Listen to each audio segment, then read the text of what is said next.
Bandidos. What up, your boy Tux here with the Division 2. What if I told you there's a build that lets you one-shot legendary elites, elite healing stations, drones, and even elite tanks, while shrugging off explosives like they're nothing? Today, I'm unveiling an original, never-before-seen hybrid, the Techno Sniper, powered by the brand new measured assembly gear set that I hacked into a sniper build. This isn't your typical build. It's a sniper skill masterpiece, fusing pinpoint accuracy with the hive and smart cover to outplay the White Tusk at every turn. Your opening shot, up to 23.6 million in damage, wiping out the toughest legendary elites with a single trigger pull. Explosives, you'll brush them off with insane healing and an iron curtain that shreds incoming drones and tanks. Here's the twist. It's not just a defensive beast, it's an offensive powerhouse. Crush enemy tech with a single shot, refresh your skills, and repeat. No more unloading mags into tanks, just pure efficiency. Solo or in group, this build redefines legendary missions, and you're getting the exclusive first look. Stick around to the end because I'm breaking down every piece, skill, and trick you need to dominate the Division 2 like never before.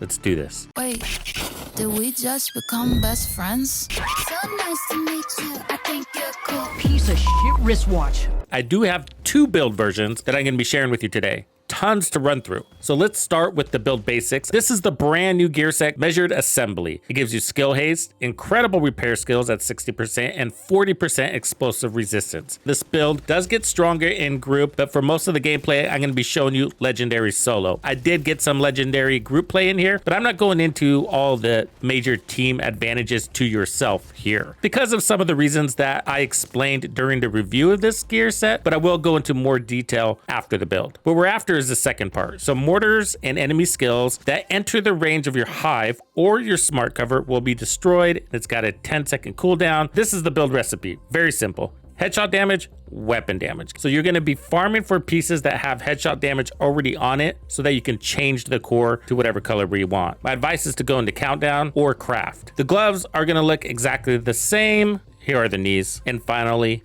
the holster. But I do recommend two pieces of Habsburg because it's giving you headshot damage and that 20% marksman rifle damage. This is the stronger of the two builds that I'm showing you. Weapon damage and headshot damage, of course, and then Headhunter, that's like a must-have for any sniper build. One headshot kill will activate it, and from that point forward, you want to maintain it by getting additional headshot kills. On this one, pretty straightforward. It's the second piece of Habsburg, headshot damage, weapon handling, and vigilance. Yes, this is a unicorn, and I finally got it. I just stepped up to the crafting bench, and it was like the third one that I crafted today. But you don't need the unicorn. This is the one I was running before I got this one today, and it did just fine. I didn't mind the skill haste. Vigilance allows you to pick a stronger target for that opening shot. That's all it's doing, really. After that, we don't care if vigilance gets disabled. It's just for activating Headhunter. The weapon lineup is important. I do suggest a 2-sniper strategy and the revolver as a backup. I have max expertise on my sniper build. I absolutely recommend that you invest into your sniper build weapons. Do you have to have 30% expertise? No, but run a minimum of 12% expertise. Now, this always comes up. I'm a new player and I'm nowhere near expertise 30, and I often address that concern up front. So this is what you need to know. So here are the damage numbers. It's going to be a little bit different with modifiers, but you're also stronger. The enemies that have a blue circle over their head come with additional health. They're going to require more damage. That's a variable, especially if you crit on them. If you crit on them, it sucks. You have to have overkill to manage that, and in legendary and group, it is what it is. So to take out a legendary elite, you need 14.7 million. I don't expect a lot of new players to be doing legendary solo. I'm only doing it to showcase what this thing can do. It's taking 100% of the aggro, all of the explosives, and I'm clearing all the enemies in record times. In group, it's going to scale beyond to what most builds can do on their opening shot. If you're rocking a 4-man group, then that needs to be 25.2 million. It's really difficult, if not impossible, to take out a legendary elite without any buffs, like Headhunter. But once you get your Headhunter buff, most enemies aren't issues. In Chungas, they're always going to be at least 2 shots. One to break their helmet and one to kill them with a headshot. The good news about Legendary is it's actually an easier sniper game than Heroic from an enemy mix perspective. There's a lot more normals and veterans, and there's actually very few elites points per checkpoint. And if you're playing heroic, which I know a lot of you are, this build isn't really tailored for the other factions. You just don't need all this explosive resistance this build has, although taking out tech is handy. If you are taking on heroic, then you only need about 10 million to take out an elite with a headshot. So, okay, I just crafted a junk M44 carbine, which is not nearly as strong as the White Death. I just don't have an extra White Death to showcase this. But what I want to show you is that you don't need the expertise. So this is a crap one. It doesn't have damage to targets out of cover, no expertise. I'm still over 1 million. Expertise is just bonus. First, I have the White Death in my hand. 2 bullets. And then from that point forward, it's 1 shot. Now we have no buffs. So here's the one I just crafted. 1 shot, 2 shot. Either way, it's 2 bullets. Is the White Death stronger? Yeah. But do I need it to be? No. And now I'm chain killing. It's not as much about damage as it is about getting the job done. That's without caps and damage to targets out of cover. With the White Death, I'm plucking them over 25 million. Just run the White Death. The backup weapon is the Nemesis. I use this to kick off the fight. Otherwise, use the TAC50. Just so we're clear, what I normally do, I'll use like the Nemesis or my TAC50 to get that first shot, so it could be a 1-shot kill.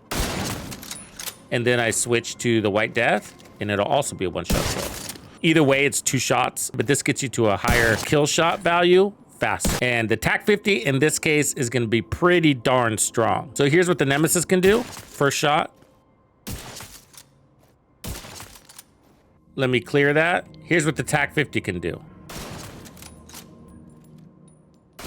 So why is the TAC50 so strong? Here comes the special sauce. We're really playing into the electronics when it comes to the active modifier. So at tier 5, all skill cooldowns are reset. This gives us infinite skills. Really important when you're trying to not die from explosives. The TAC50 is really strong because it's specialized. So signature weapon damages increased by 10% for each firearm tier. You're gonna start off at 4 and you're gonna push that to 5. So that's an additional 50% damage. But when the active modifier buff is activated, this gets pushed to 100%, which lasts for 25 seconds. I'm running tech upgrades for more duration on my skills, the best kind of defense, which is giving me more headshot. Well, what about specialization ammo? Here's the trick. A lot of snipers already know this, but when you run determined, it's raining specialization ammo. Of course, I'm running sharpshooter, which gives us access to the TAC50, and it gives you breathe control for better target acquisition, and you get 15% more headshot damage, flashbangs. So killing enemies with headshots adds 2 to the ammo bar. So with my White Death, you can have more than you can deal with because you're not using the TAC50 that often. I'm using the fortified smart cover. If you feel like you need to edge up your damage, use the precision one to give you more damage to targets out of cover, and that'll give you really good weapon handling, which is awesome for switching weapons and reloading. But because I'm playing solo, I chose this. Look at the bonus armor, folks. That's 70% bonus armor, 12% explosive resistance. And I'm just running the Restorer Hive. You can also use the Reviver Hive. The gear set gives you some really good repair skills there. The measured assembly backpack is really good. It decreases the cooldown for those mortars and skills from 10 seconds to 1 second. They didn't need it because of the explosive resistance we have on the build, plus the bonus armor. 10 seconds seemed to be fine. One of the largest threats from explosives is the stagger effect, but with the smart cover, that prevents the stagger effect, the same way the Sawyer's knee pads do. That had me thinking, and that's why I came up with the second build. So this opens up an additional slot on gear sets and brand sets to meet the bonus requirements. But I was after the cores. That's why I wanted this, because the modifiers lean into the cores. And of course, so do our skills. That's what I wanted here. That gives us the power of the 4-piece measured assembly set. All the stats are the same. But what I changed is instead of running measured assembly gloves, now I'm able to run the Brazos gloves, which is giving me more skill haste. I appreciate that. Plus a skill tier. So now we have 2 skill tiers. And everything else is the same on the build. We now have 90% bonus armor, but we're tier 2. That pushes us to almost 30% explosive resistance. And our heals get a lot stronger too. We now have 20 charges. At base, I have 50, add 30 to that. So we're at 80% explosive resistance with 90% bonus armor, and we can't be staggered. This build is hella good. And so I have gameplay using both builds. I found I liked this build better for wide open ground like Roosevelt Island, where explosives are more more of a thing. And then the other build with the Vigilance backpack, I found worked out really good for missions like District Union Arena, where it's personnel or tanks that are more of the threat. Good segue, let's get into that. This build can one-shot not only elites, but also elite tech, like tanks, like those healing stations. I use my skills like a sniper, so I can point my smart cover near a piece of tech and it'll eliminate it. And I can do that once every 10 seconds. Even if I throw my hive out there, it will eliminate that tech too. And if those tanks are sitting in range, once every 10 seconds, one of those tanks is gonna blow up. If you need to move it and it's too far out there for you to retrieve it, just deconstruct it. You only need one charge, a trap waiting to be sprung. That is really sick and what makes measured assembly special. So one of the reasons why I wanted to come up with this build is because we found that one of the problems with the measured assembly gear set when looking at the buffs here, there are all these benefits if an ally is near you or near your skills. But we found in Legendary with randoms, people are just kind of on the go, they're using their shield out of your zone, and they're not taking advantage of that Iron Curtain. So this build sort of is an answer for that in a way, because I'm still taking advantage of that explosive resistance, and if allies want to take advantage, they can, but you find a lot of the time